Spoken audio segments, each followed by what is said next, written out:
Hey everybody, thanks for taking the time to stop by and spend a few minutes with me in this video. My name is Michael. Thanks for stopping by my new YouTube channel. I'd encourage you during the course of this video to click on the little blue MK down at the bottom, show a little bit of love, subscribe to this new channel. We're trying to build it up. I'd also ask you to find that little heart to see little white eye with a circle around it. It's actually a link to other videos and other publications that are going to help you in your path of entrepreneurship and becoming the success that you actually want to be. Today I wanted to talk to you about myth number 2, and that's the myth of intellectual advantage. Only super geniuses can create companies and actually be successful. We tend to point to examples of this outside our realm of expertise. If I want to start a restaurant, but I'm looking at Steve Jobs, I'm looking at Bill Gates, I'm looking at Mark Zuckerberg, that's not apples to apples, that's apples to oranges. Everybody, you, me, has the intelligence to start a business. You have reason, you have common sense, you have logic.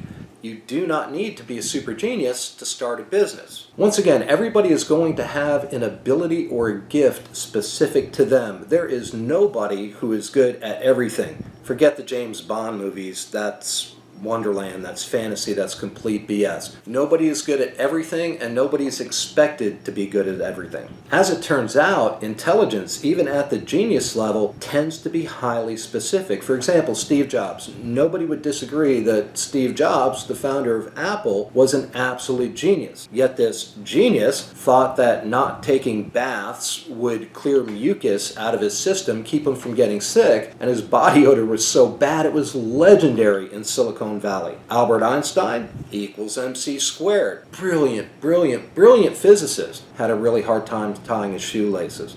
So once again, intelligence is very specific, very confined. Do not compare yourself to industry leaders and geniuses outside of your field and use that to make a determination of whether or not you want to start an entrepreneurial small business. Number 1, it's apples to oranges. Number 2, it's not fair to you. Why would you do that to yourself? You have reason, you have intellect, and unless you're walking around telling people on a regular basis, on resumes and job interviews, hey, I'm an idiot and I don't have the common sense that God gave a goldfish, which I don't suppose anybody has. I've never heard anybody say that yet. You have the ability, the reason, and the intellect to do anything you want to do in the entrepreneurial world as long as you have the mindset to do it, you're driven by passion, you're driven by purpose, and you happen to be gifted in that particular area. That's all you need. Stop comparing yourself to other people who are outside of your field. Yeah, the geniuses do exist, but they have nothing to do with you or your decision. If you have a dream, if this is what you want to do, if you have a gift, it's something that you want to pursue, and if you possess reason and logic and intellect, which I know you do, go out and do it. Anything is possible. That myth, boom, shot down. Totally false.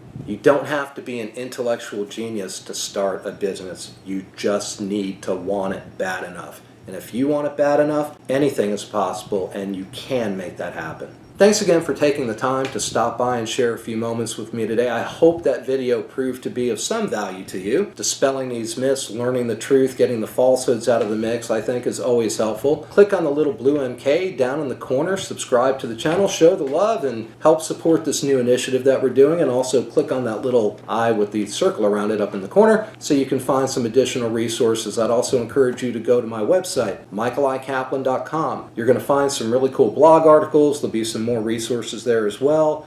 Give you some inside tips and tricks on how to accomplish a few things, maybe some few things you haven't even thought about before as you're getting ready to launch a business, or if you're already in business, a few things you may have overlooked that may enhance your performance. I'd also ask that you share this video out on your social media networks and like it as well. It's important that I get feedback, so if you want to take the time to leave a comment, I'll be happy to respond to any question or comment that you have. Thanks again for stopping by. I appreciate you spending the time with me. I hope you have an outstanding day and a blessed week. Until next time, take care. Thanks.